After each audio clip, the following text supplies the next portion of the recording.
The Fiji and Bati have the unenviable task of taking on Papua New Guinea in the first week of the Pacific Bowl. Yep. I'm getting stuck between Cup and Bowl, but look, it's a big tournament here for Fiji. We've got a team here that has a lot of new faces and then a lot of guys who have been around for a long time, right? Yeah, a bit of an extra NRL experience mixed in with some guys who are probably looking to get a bit more NRL experience or experience at a higher level. I'll start with the backline here because the backline is all guys who we've seen. It's great, before, right? It's actually a great backline. I love it. It's a fun backline. As a para fan as well, there's a lot of para flavor in this one. So former para flavor in it. Mate, I love them all regardless. No, they're all out. They're all gone. Sevo gone. Jennings gone. No matter how long ago they played for us. But look, Taruva goes to fullback. I think it's exciting to see him play fullback. I view him more as a winger, but he has that chance now to show out in a position that he isn't normally considered for. Yeah, definitely. I think without Jareem Buller, it's tough for Fiji in terms of the injury front. I think there's a couple of guys missing from this side who you'd probably expect to be there, but they're not. With Taruva, he has played a fullback full Fiji before and hasn't looked out of place. Yep. He's that guy who's just going to eat meters in international circuit, especially playing, I would say, against teams that aren't really going to be as physical in terms of stopping him. So I expect him to have maybe 150 meters a game, to tell you the truth, with Taruva. But I think on the attacking side, in terms of ball play, it's possibly going to be a bit lacking. Yeah, I mean, early ball, right? So you got Jennings and Wanga Blake there. Yeah. Just give him that early ball, see what they can create. But yeah, he's a beast. Then the back line here, Sevo, Jennings, Wanga Blake, and Semi Valame. All guys who've done it before, all very strong ball runners. A little bit older, this group now. But all guys who can streak away for a try. So I'm excited to see them play. What are your thoughts on the halves here? It's bizarre, isn't it? Yeah. I look at it and I go, maybe you know something I don't. Kurt Donahue, and I would not have picked Kevin Nagama at 7, considering he's played his entire career from what I've seen at either center or wing. He has played 6 before, I think, or 7 for Fiji. Yeah. So I kind of love. So my memory. He's no stranger to the halves for Fiji. My memory of him in the NRL is that the Tigers, he was one of those guys who never gave up. No, he's not. He's not at all. I think he enjoys. You could say there's a bit of a challenge there, but I think he's one of those guys who I reckon he'll surprise us. Yeah, so he enjoys playing for Fiji as well, and so did his brother as well, Wes, when he played for Fiji. It's a big thing for them and that family. I think he's also the captain of this side as well. So for Kevin, he'll go out and give you 100% no matter where he's playing. Like, it's not, it's not a big knock on him whether he's playing at 7 or center anyway.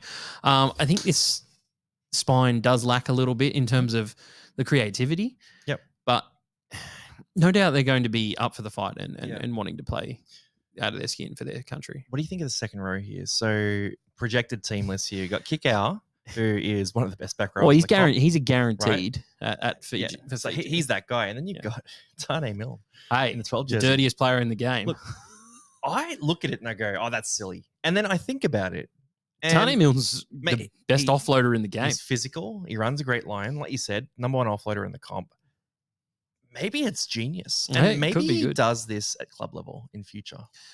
I don't think it's the worst move. He's fast too. For a second rower, he'd be pretty quick. Yeah. And if you look down at their squad, it's probably the best option that they have to get the guys that who play NRL week in, week out to be in there as much as possible. And well, they've got centers already. Yeah. Right. So I think for a guy who's possibly the biggest out of those second rowers as well, and if he pops through the line, you can really utilize that offload that he has. One thing I am worried about here, though, is no Coruscant. Yeah. I love Coruscant for Fiji. Whenever he plays for Fiji, he's just fantastic. Play in the halves, play hooker. It doesn't matter what it is. He's just such a creative player. So I think that is the one thing that brings them back to the pack a bit.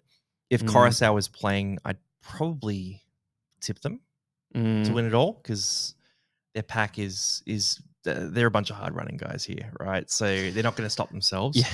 But without Coruscant, it really becomes a close game against PNG. Yeah, look, I'm struggling to see how they're favourites in this game. I look down at the PNG team, and I just think it's more well balanced. I do think that if they're going to put in maybe a more recognised halfback, then it could shift a little bit for me.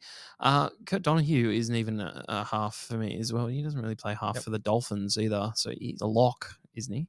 I think early ball to Kikau is going to be the plan. Yeah, well, it'd be my plan. I don't see them beating PNG, unfortunately, and Yeah. I don't know how they're $1.50 favourites right now. I've got It's PNG winning it perplexing. as well. Big It's upset. perplexing, though. But we're a bit PNG biased. Well, So we let us know, guys. are, but If you're like, tipping Fiji, let us know what you're thinking.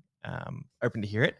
But that's our quick preview on Fiji. I do think Fiji will come second in this group. yeah, with Cook Yeah. Islands in it as well. Yeah. And to be fair, on their day, they can absolutely win. Like, they've got a bunch of game-breaking players. Definitely. So they probably have more of those polished finishes.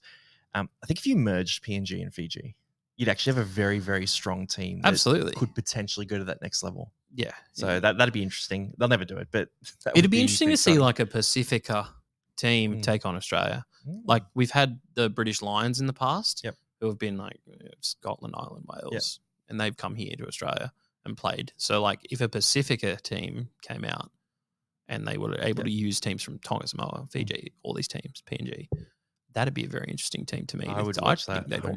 I think they'd almost beat Australia. Mate, that'd be exciting. Yeah. Anyway, guys, let us know your tips for this tournament. Let us know if you think they're going to get the win against PNG or if you think PNG gets it done instead. See you in the next video.